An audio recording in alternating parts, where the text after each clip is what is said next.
Hello guys and welcome to luimarco's Natural Bodybuilding and Fitness Daily. I salute you wherever you are. I have a question today from a gentleman who is an endomorph.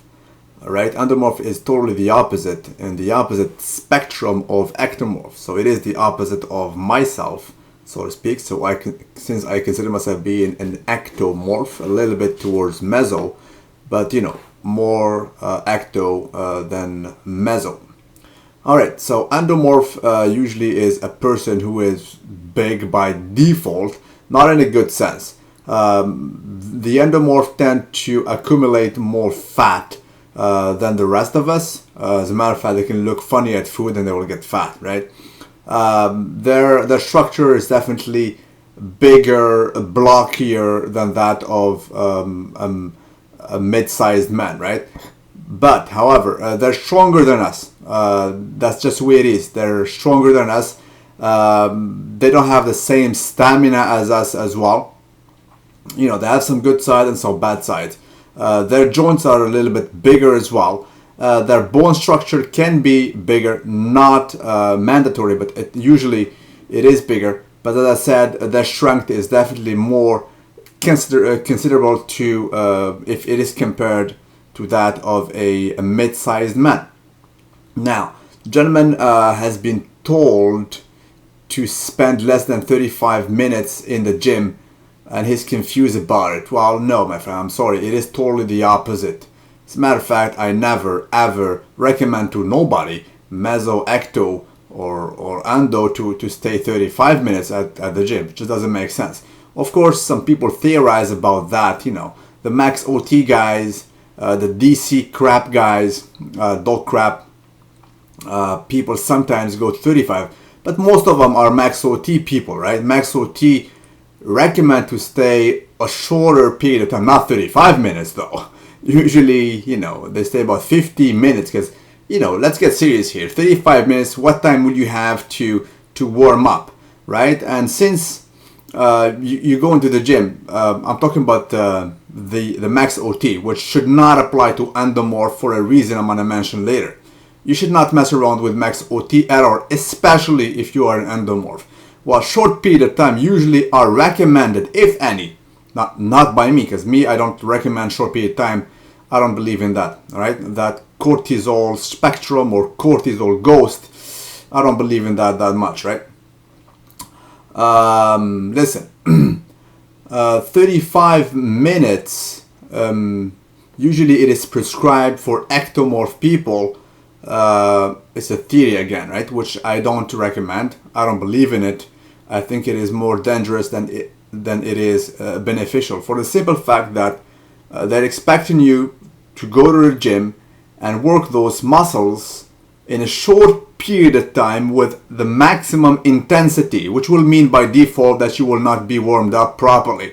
You will hurt yourself whether you like it or not. It is what it is. You will finish by snapping up some muscle, joints, and whatnot, right? So they're expecting to do basically shorter repetition range with very heavy weight and few sets. For example, they're expected to do like 4 or 5 sets for the chest, or even less, right? If we follow up the max OT technique, and then you will move on to a different muscle, let's say the legs, where you will do the same, like 4 sets, very heavy loads, and then you're off the gym. You're finished, right? Of course, they'll recommend a period of 3 minutes of rest between the sets, because by theory, after 3 minutes, you can regain 99% of the strength of the previous set. So this is the theory behind the 35 minutes at the gym. It is risky. You can follow it if you wish. You will hurt yourself. You can put my stamp on it. Been there, done it. Trust me, it is not the way to go. Furthermore, people are so afraid of this cortisol nonsense. If you take a look at a basketball game, right, you will see big guys, huge guys, 240, 250 guys, sometimes pounds, playing a long game, right? And they're not eating, they're just taking a Gatorade or just water for that sense.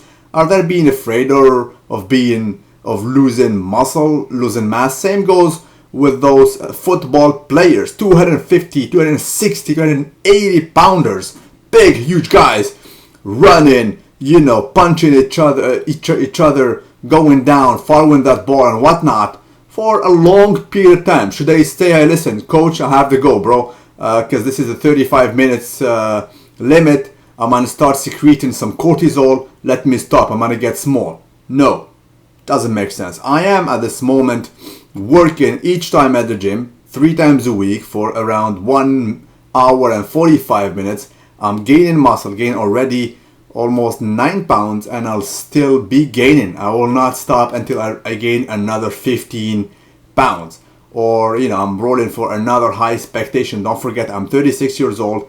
I'm going to pack on another 15 pounds. It is not a regain. It will be some new muscle added. I guarantee you that. Right? So, no. 35 minutes is too risky of a business. Now, if that theory is true, in a sense, it will not even apply to endomorph, for God's sake. I mean, think about it. You're an endomorph. You're not an ectomorph. Endomorphs, usually they have that blocky look. So what we should prescribe to you is longer set range to try to define the muscle, right? You're already big by default. You can get big either in a good or a bad way. You pack on more fat, but you pack on more muscle than the usual dude. So what we want you to do is refine that gain, make it more beautiful, right? So, and to do that, of course, it goes without saying, you need to work with longer set range. I'm expecting you to never mess around with less than an 8 repetition range. And no, do not, do not be afraid of staying at the gym for a long period of time. If it is less than 1 hour, 45 minutes, cardio included, it's all fine. Don't worry about it. You will feel even better. Yeah, listen, I mean, we do not be extremists in a sense, right? We're sportmen. Do not be afraid to practice your sport. I mean, look at people who do sports. I mean, you can see a tennis man going to the field and staying there for 4 hours. Right? He will not lose weight. You will not see like Rafael Nadal or Federer doing that yo-yo with their weight. They will stay the same, right? It is what it is. So you will find your cruising speed and you will stay at it and you will be able to progress in a good way. What I'm expecting for a natural endomorph is to shape up his muscle more than aiming for gaining raw mass, because you can do that, in an easy way as long as you find your equilibrium when it comes to diet. But what I want you to do once again, is to work with a higher rep range. If I see you doing 10 rep range when it comes to your sets, it is the way to go, my friend. So that's it. That's my advice to you. I've seen some endomorphs my whole life, and that's the best advice I gave them, and I saw them live progressing. So been there, done it. I'm not telling you this by theory. I'm telling you this by practical, basically visual results I've seen on my trainees. Thank you for listening to me, and have yourself a very good day.